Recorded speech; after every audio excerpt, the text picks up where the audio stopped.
और प्रोफेसर अरिंदम चौधरी इस वक्त हमारे साथ हैं। अरिंदम, आपसे हम जानना चाहेंगे, तालियां खूब बजी, शब्दों के जादूगर हैं प्रोफेसर माफ कीजिएगा राष्ट्रपति ओबामा, और जहां तक भाषण की बात है, शब्दों की बात है, इससे बेहतर कुछ और हो नहीं सकता था। लेकिन इसके बाद क्या? देखिए, आपने एकदम सही बताया। ओबामा जी बहुत अच्छा बोलते हैं। ही is a very charismatic leader. वो उनका दिल भी बहुत अच्छा है और अमेरिकन इकोनॉमी के लिए उन्होंने बहुत अच्छे काम किए हैं। लेकिन इंडिया और अमेरिका का जो ये रिश्ता है, ये काफी कॉम्प्लिकेटेड है। हमारी दोस्ती हमेशा पेन और पेपर में रही है। इन रियलिटी, जिसे कहते हैं एक क्लोज पार्टनरशिप, हम लोग कभी हो ही नहीं पाए हैं, क्योंकि हमारे बीच में एक पाकिस्तान आ गया है, एक चाइना आ गया है, उधर उनका एंटी ईरान स्टांस है, हमारा प्रो ईरान स्टांस है। तो हमारे बीच में कभी दोस्ती, we have never really taken steps together. लेकिन इस बार जो अमेरिकन प्रेसिडेंट आए, इनके दिमाग में था कि मेरे को इधर से बिजनेस लेके जाना है, मेरे को हमारे देशवासियों को कुछ बोलना है। तो आपको अगर पहले दिन का स्पीच याद हो, तो वो एक्चुअली हम और आपको नहीं बता रहे थे, वो अपने देश के लोगों को बता रहे थे कि देखो, मैंने 50-55 हजार नौकरियां क्रिएट की है इंडिया में आके। मैंने 50,000 नौकरियों का बंदोबस्त कर लिया है, जुगाड़ कर लिया है, वो ये बता रहे थे। बंदोबस्त कर लिया है, एकदम एकदम। और आप अगर ये देखिए, इसमें हमारी जो मांगे थी, मेनली बिजनेस ओरिएंटेड, जो आउटसोर्सिंग के प्रो आउटसोर्सिंग बातें करने की शौक, मतलब हमें एक्सपेक्टेशन था, वो हुआ नहीं। कश्मीर और यूएन सिक्योरिटी काउंसिल के ऊपर उन्होंने अच्छी बातें की हैं, बट बहुत नफे-तुले बातें किए हैं। और ये यूएन सिक्योरिटी काउंसिल के ऊपर जो बहुत एक्साइटमेंट हम जता रहे हैं, ये पहले क्लिंटन ने भी किया था, ये बुश ने भी एकदम सेम बातें किया था, और आज ओबामा जी भी सेम बातें करके गए हैं। लेकिन इसके और यूनाइटेड नेशन सिक्योरिटी काउंसिल के मेंबर होने के बीच का रास्ता बहुत लंबा है। First of all, we deserve it. तो उनका ये कहना से हम जितना एक्साइटमेंट दिखा रहे हैं, शायद सही नहीं है। और उसके अलावा ही वो तो सिर्फ अब लिप सर्विस दे रहे हैं। उनका ना सेनेट में स्ट्रेंथ है, ना हाउस ऑफ रिप्रेजेंटेटिव्स में स्ट्रेंथ है। और यूनाइटेड नेशंस सिक्योरिटी काउंसिल में अगर हम परमानेंट सीट हमें चाहिए, तो जितने 5 मेंबर है, सबके पार्लियामेंट में it has to pass through majority.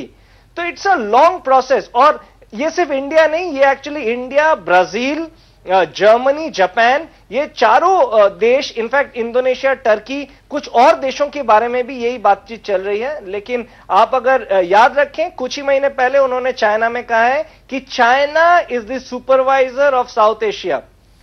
और अगर China is the supervisor of south Asia किसी इंसान के मुताबिक हो, तो उसके साथ हमारे देश का ही is a very good speaker, very good statesman, अच्छी बातें बोल के गए हैं। We should all be happy, but I think it's a diplomatic tour. अपने जॉब्स लेके गए हैं, आगे क्या होगा अब देखते हैं। जी बिल्कुल अरिंदम, आपने बहुत सही विश्लेषण किया। क्या आपको लगता है कि ये सारी बड़ी बड़ी बातें उन्होंने आखिर में, जो उनका लास्ट स्ट्रोक था, उसके लिए उन्होंने बचा के रखी थी, और वो वाकई he was following a script for these 3 days?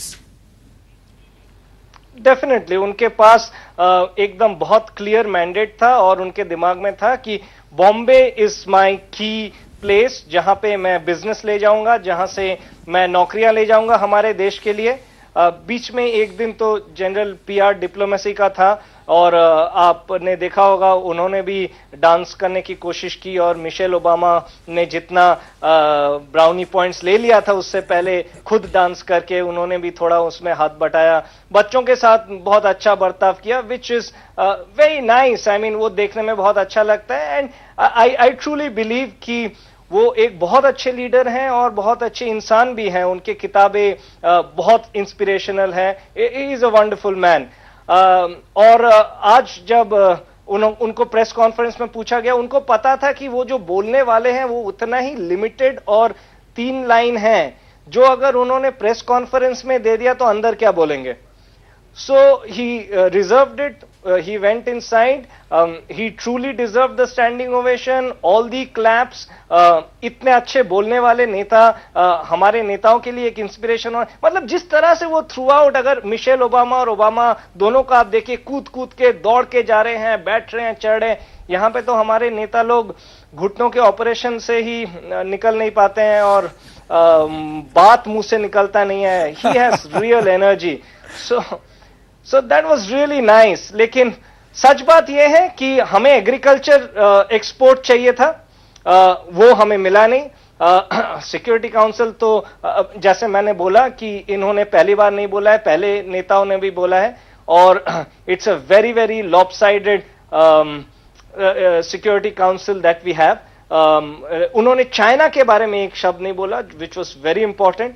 और पाकिस्तान के बारे में वो जो भी बोले वो करके आए हैं. अभी 22 अक्टूबर को वो कुछ करीब $2.5 बिलियन का एड मिला है पाकिस्तान को, अमेरिका से, इन्हीं के हाथ से. और उनको पता है इस पैसे के जरिए पाकिस्तान हमारे ही देश में स्टेट स्पॉन्सर करेगी टेररिज्म.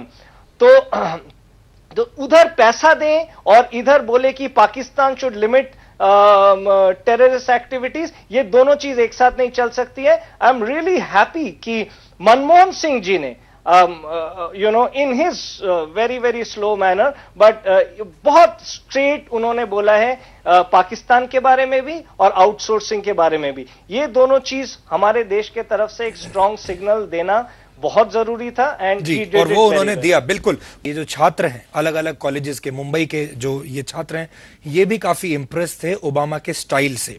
और प्रोफेसर अरिंदम चौधरी इस वक्त हमारे साथ हैं.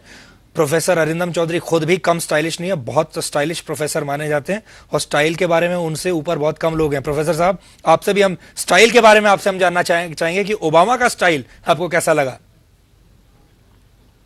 बहुत अच्छा है. मतलब प्रेसिडेंट होने के बावजूद आपने एकदम सही बात बोला था कि ऐसा लग रहा था कि अगले moment he can go for an informal match of basketball.